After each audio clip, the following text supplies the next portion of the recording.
ഇതൊരു പ്രോബ്ലമാണ്. For the vibrating system shown in the figure find omega and t and f given K1 equal to 20 Newton per centimeter, K2 equal to 10 Newton per centimeter, K3 equal to K4 equal to K5 equal to 10 Newton per centimeter, W equal to 25 Newton എന്നാണ് തന്നിരിക്കുന്നത്. ഇവിടെ ഫിഗറിൽ കാണിച്ചിട്ടുണ്ട്. അത് series ആയിട്ടും parallel ആയിട്ടുമാണ് vibrating system ഇതാക്കിയിട്ടുള്ളത്, arrange ചെയ്തിട്ടുള്ളത്. അന്നേരം എന്ന് വെച്ചാൽ ഇക്വാലൻ്റ് കാണുന്ന ഇക്വേഷനിൽ വ്യത്യാസം ഉണ്ടാവും. ആദ്യം ടോപ്പ് 2 സ്പ്രിങ്ങിൻ്റെ 1/K equivalent 1 equal to 1/K1 plus 1/K2. K1ൻ്റെ വാല്യൂ ഇവിടെ 20 Newton per centimeter എന്നും തന്നിട്ടുണ്ട്. K2ൻ്റെ വാല്യൂ ഇവിടെ 10 Newton per centimeter എന്നും തന്നിട്ടുണ്ട്. അതായത് 1/K1 plus 1/K2 equal to 1/20 plus 1/10. അത് ക്രോസ് മൾട്ടിപ്ലൈ ചെയ്യുമ്പോൾ നമുക്ക് കിട്ടുന്ന ആൻസർ 6.667 Newton per centimeter എന്ന് കിട്ടും K ഇക്വാലൻറ്റിൻ്റെ വാല്യൂ. ഇനി അടുത്തത് ബോട്ടം സ്പ്രിങ്ങിൻ്റെ പറയുന്നത്. ബോട്ടത്തിൽ 3 സ്പ്രിങ്സ് ആണുള്ളത്. അപ്പം K equivalent equal to K3 plus K4 plus K5 ആയിരിക്കും. അതായത് 10 plus 10 plus 10 equal to 30 Newton per centimeter. ഇവിടെ K എന്തിനാണ് നമ്മൾ കണ്ടുപിടിച്ചതെന്ന് വെച്ചാൽ ഒമേഗ എന്നിൻ്റെ ഇക്വേഷൻ എന്ന് വെച്ചാൽ √K/m ആണ്. അപ്പോൾ K ഇക്വാലൻ്റ് 2 എണ്ണം കിട്ടി. അതിൻ്റെ സം എടുക്കും ആദ്യം. 6.667 plus 30 equal to 36.667 Newton per centimeter എന്ന് കിട്ടും. ഇതിൻ്റെ ഫിഗറിൽ അപ്പോൾ ഇക്വാലൻ്റ് ആയിട്ടുള്ള സ്പ്രിങ്ങിൻ്റെ ഫിഗറാണ് കാണിച്ചിരിക്കുന്നത്. Omega n equal to √K/m ആയതുകൊണ്ട് തന്നെ m ഈക്വൽ ടു W/g ആണ്. അപ്പോൾ ഇക്വേഷൻ എന്ന് പറയുന്നത് √kg/w ആവും. എനിക്ക് സബ്സ്റ്റിറ്റ്യൂട്ട് ചെയ്ത് കൊടുക്കുക വേണ്ടത്. Kൻ്റെ വാല്യൂ 36.667 എന്ന് കിട്ടിയിട്ടുണ്ട്. 36.667 ഇൻറ്റു 9.81 ഇൻറ്റു 100/25. W നമുക്ക് 25 ആണ് ക്വസ്റ്റ്യനിൽ തന്നിട്ടുണ്ട്. അപ്പോൾ ഈ ഇക്വേഷൻ ആൻസർ കിട്ടുന്നത് 37.9 കിട്ടും. ഇനി അടുത്തത് കണ്ടുപിടിക്കേണ്ടത് ടി ആണ്. ടീൻ്റെ ഇക്വേഷൻ 2π/ωn എന്ന് പറഞ്ഞിട്ട് 2π/ω വാല്യൂ 37.93 എന്ന് കിട്ടിയിട്ടുണ്ട്. അതായത് ടി ഈക്വൽ ടു 0.166 seconds എന്ന് കിട്ടും. എഫ് എന്ന് പറയുന്നത് 1/t ആണ്. ഫ്രീക്വൻസി ഈക്വൽ ടു 1t, അതായത് 1/0.166 ഈക്വൽ ടു 6.037 ഹെർട്സ് എന്ന് കിട്ടും. ഇത് മൂന്നുമാണ് ഇതിൽ കണ്ടുപിടിക്കാൻ പറഞ്ഞിട്ടുള്ളത്. അടുത്ത ക്വസ്റ്റ്യൻ നോക്കാം. It is observed that the amplitude of vibration of a structure molded of SDOF system decreased from 1 to 0.4 in 10 consecutive cycles. What is the percentage of critical damping എന്നാണ് ചോദിക്കുന്നത്. ഇവിടെ ലോഗരിതമിക് ഡിക്രിമെൻ്റ് കണ്ടുപിടിക്കണം.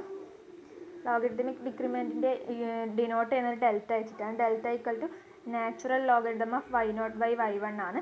y0ഉം y1ഉം n ഇവിടെ തന്നിട്ടുണ്ട്. y0 എന്ന് വെച്ചാൽ 1 എന്ന് തന്നിട്ടുണ്ട്, y1 എന്ന് ഇവിടെ തന്നിട്ടുണ്ട്. y1 ഈക്വൽ ടു 0.4 എന്നും തന്നിട്ടുണ്ട്. അപ്പോൾ equal to natural logarithm of y0/y1 equal to n delta നിൽക്കും. എന്താ വെച്ചാൽ 10 cycles ആണ് തന്നിട്ടുണ്ട്. അപ്പം ln of 1/0.4 equal to 10 delta. അപ്പം അതിൻ്റെ വാല്യൂ കിട്ടിയിരിക്കുന്നത് 0.9163 ആണ് കിട്ടിയിരിക്കുന്നത്. അതായത് logarithmic decrement delta equal to 0.9163 divided by 10 ചെയ്യും. അന്നേരം നമുക്ക് കിട്ടുന്നിരിക്കുന്ന ആൻസർ എന്ന് വെച്ചാൽ 0.09163 എന്ന് കിട്ടും. അതുപോലെ തന്നെ ഡെൽറ്റേൻ്റെ വേറെ ഒരു ഇക്വേഷനാണ് 2π സീറ്റയാണ് നമുക്കിവിടെ കണ്ടുപിടിക്കേണ്ടത്. ഡെൽറ്റ/2π ചെയ്യുമ്പോൾ സീറ്റേൻ്റെ വാല്യൂ 1.456% എന്ന് കിട്ടും. അടുത്ത ഒരു ക്വസ്റ്റ്യൻ നോക്കാം. A platform of weight 20 kN is supported by 4 equal columns clamped to the foundation as well as the platform. A static force of 8 kN applied horizontally to the platform produce a displacement of 3 mm. Damping in the structure is 5% of the critical damping.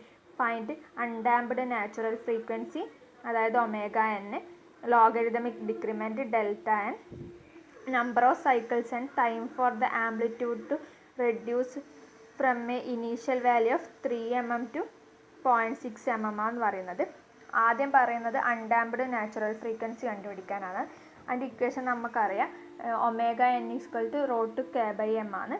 M equal to ഡബ്ല്യു by g ആണ് m എന്ന് പറയുന്നത്. W നമുക്കിവിടെ ക്വസ്റ്റ്യനിൽ തന്നിട്ടുണ്ട്, wait തന്നിട്ടുണ്ട്, 20 kilo newton തന്നിട്ടുണ്ട്.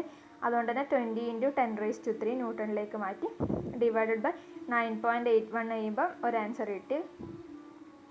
K എന്ന് വെച്ചാൽ K equal to P by delta ആണ്. പി നമുക്ക് ക്വസ്റ്റ്യനിൽ തന്നിട്ടുണ്ട് 8 കിലോ ന്യൂട്ടൺ എന്ന് തന്നിട്ടുണ്ട്.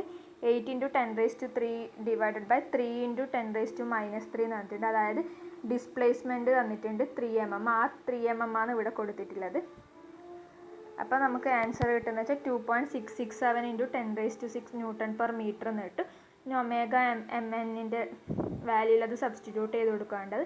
അന്നേരം ഒമേഗ എൻ കിട്ടുന്നത് 36.166 ആൻസർ കിട്ടും.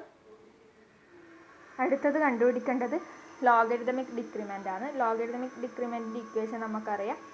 Delta equal to natural logarithm of y0 by y1 that is equal to 2π zeta. ക്വസ്റ്റ്യനിൽ നമുക്ക് തന്നിട്ടുണ്ട് y0 y1 നമുക്ക് തന്നിട്ടുണ്ട്. 3 mm 0.3 mm തന്നിട്ടുണ്ട്. അതായത് y0 equal to 3 mm y1 is equal to 0.3 mm തന്നിട്ടുണ്ട്. സീറ്റ ഈസ് ഈക്വൽ ടു c/cCr ആണ്. c equal to 5% of CCR എന്ന് തന്നിട്ടുണ്ട് ക്വസ്റ്റ്യനിൽ. അതുകൊണ്ട് zeta is equal to 0.05 CCR divided by CCR എന്ന് കിട്ടും. അപ്പം സീറ്റ ഈക്വൽ ടു 0.05 എന്ന് കിട്ടും. അപ്പം ഡെൽറ്റേൻ്റെ ഇക്വേഷൻ 2π × സീറ്റ ആയതുകൊണ്ട് 2π × 0.05 എന്ന് കിട്ടും. അപ്പോൾ ആൻസർ കിട്ടുന്നത് 0.314 എന്നാണ് ആൻസർ കിട്ടുന്നത്. അടുത്തത് കണ്ടുപിടിക്കേണ്ട നമ്പർ ഓഫ് സൈക്കിൾസ് ആണ് തന്നിരിക്കുന്നത്. നേരത്തെ പറഞ്ഞ പോലെ തന്നെ ln of y0 by y1 equal to n delta എന്നാണ് കിട്ടുക. ഡെൽറ്റാൻ്റെ വാല്യൂ നമുക്കിവിടെ കിട്ടിയിട്ടുണ്ട്. അതുപോലെ തന്നെ എന്നിൻ്റെ വാല്യൂ നമുക്ക് കണ്ടുപിടിക്കേണ്ടത്. അത് സബ്സ്റ്റിറ്റ്യൂട്ട് ചെയ്ത് കൊടുക്കുമ്പോൾ n ഈക്വൽ ടു 7.31 എന്ന് കിട്ടും.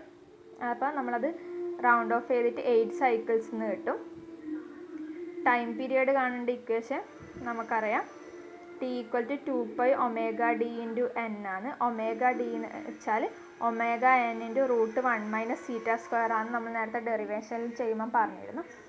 അപ്പോൾ 36.166 × √1 - 0.05² എന്ന് കിട്ടും. അപ്പോൾ ആൻസർ 36.12 എന്ന് കിട്ടും.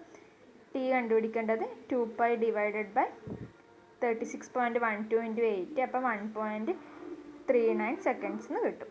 ഇത്രയാണ് നമ്മൾ ഈ ക്വസ്റ്റ്യനിൽ കണ്ടുപിടിക്കാൻ പറഞ്ഞിട്ടുള്ളത്.